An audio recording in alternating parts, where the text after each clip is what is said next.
Shalom, Bapak Ibu semua, saudara-saudara yang kasih Tuhan, apa kabar? Doa dan harapan saya, saudara semua, kita dalam keadaan yang baik, damai sejahtera daripada Allah Bapa kita. Saudaraku yang kasih Tuhan, pada kesempatan kali ini saya ingin men-sharingkan satu bagian firman Tuhan yang terdapat di dalam Matius 5 ayatnya yang ke-9. Matius 5 ayatnya yang ke-9. Berbahagialah orang yang membawa damai, karena mereka akan disebut anak-anak Allah. Membawa damai, topik kita sore hari ini. Di dalam terjemahan bahasa Indonesia sehari-hari dikatakan demikian. Berbahagialah orang yang membawa damai di antara manusia. Allah akan mengaku mereka sebagai anak-anaknya. Kata damai sudah familiar di telinga kita. Tidak sulit karena kata ini sangat sering kali kita dengar dan seringkali banyak orang yang menyerukan tentang kata damai. Namun, tidaklah mudah membawa damai. Sangat dituntut pribadi yang sadar akan ketidakmampuan manusia atau pribadinya untuk menolong dirinya sendiri selain daripada Allah yang memberikan pertolongan. Dan kita hanyalah alatnya.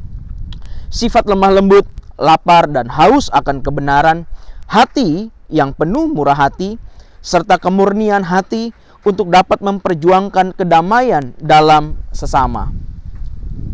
Kata damai di dalam terjemahan bahasa Yunaninya yaitu eirene, atau dalam bahasa Ibraninya yang seringkali kita ucapkan yaitu kata shalom.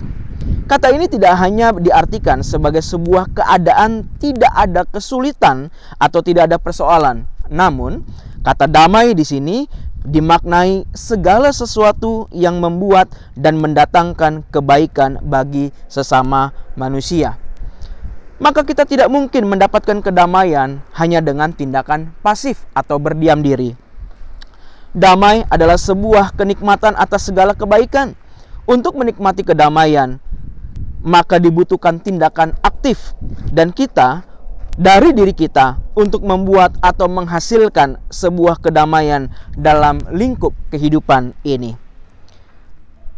Kata berbahagialah orang yang membawa damai ini bukan bersifat umum, tetapi kata ini memiliki penekanan bahwa Tuhan Yesus adalah Allah yang digambarkan dalam Alkitab, adalah Allah yang sumber damai sejahtera. Sekali lagi, bahwa Allah yang digambarkan di dalam Alkitab adalah Allah sumber damai sejahtera.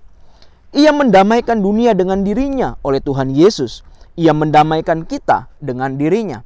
Hal itu tercatat di dalam 2 Korintus 5 ayat yang ke-19 sampai dengan ke-21. Maka membawa damai bukan sebatas perdamaian atau pendamaian di antara sesama manusia, melainkan membawa damai antara manusia berdosa dengan Allah. Yang dituntut di dalam Alkitab, berbahagialah mereka yang membawa damai, adalah ketika mereka dapat membawa damai atau memberikan berita pendamaian yang Tuhan inginkan, karena Ia ingin manusia berdamai dengan dirinya. Dan pendamaian itu sudah diselesaikan di dalam Yesus Kristus. Maka berbahagialah setiap mereka yang bertemu dengan kebenaran di dalam Kristus Yesus. Pendamaian atau pembawa damai selalu mengarahkan mereka yang sedang berkonflik kepada sebuah kebenaran bahwa mereka harus berdamai dengan Allah sebab Dia adalah sumber kedamaian.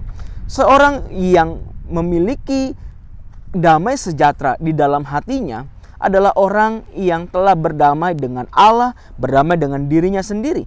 Maka dia bisa dapat berdamai dengan sesamanya. Sesamanya yaitu mereka bukan hanya yang menyukakan hatinya, tetapi mereka juga yang telah menyakiti hatinya dengan begitu banyak hal yang dilakukan terhadap orang tersebut. Mereka yang membawa damai adalah orang-orang yang sungguh-sungguh mencari dan menghasilkan kedamaian, karena ia telah berdamai dengan Allah dan dirinya sendiri. Maka membawa damai, kita dapat melihat di sini dua hal. Yang pertama, membawa damai adalah memberitakan pendamaian yang dirasakan berdasarkan kemurahan Allah kepada orang-orang yang membutuhkan kedamaian diri dengan berita Injil. Yang kedua, membawa damai artinya kita bertindak sebagai seorang pembawa damai dengan tingkah laku, tutur kata, dan gaya hidup yang sesuai dengan umat Tuhan atau umat milik Allah di dalam Yesus Kristus. Kita tidak bisa berkata aku damai, membawa damai, tetapi tutur kata kita tidak baik, tetapi tutur kata kita tidak begitu mengenakan orang-orang di sekitar kita, tingkah laku kita mendukakan orang lain, ucapan-ucapan kita, apapun yang kita lakukan tidak membawa damai. Itu tidak bisa, karena membawa damai adalah kita bertindak sebagai seorang pembawa damai di dalam seluruh pola tingkah laku kita. Begitu banyak orang-orang yang tidak memiliki damai dalam hidup. Kita adalah anak-anak Allah, dan kepada mereka lah kita diutus untuk pergi memberitakan kedamaian dan pengharapan di dalam Kristus. Itulah salah satunya tanda kita setia berjalan dalam misi Allah. Maka saudaraku yang dikasihi Tuhan, mari kita menjadi orang-orang membawa damai di tengah-tengah keluarga, di tengah-tengah masyarakat, di tengah-tengah bangsa dan negara. Jadilah pembawa damai. Di tengah-tengah COVID-19 ini, mari kita sungguh hidup di dalam membawa damai kepada setiap orang yang membutuhkan kedamaian tersebut.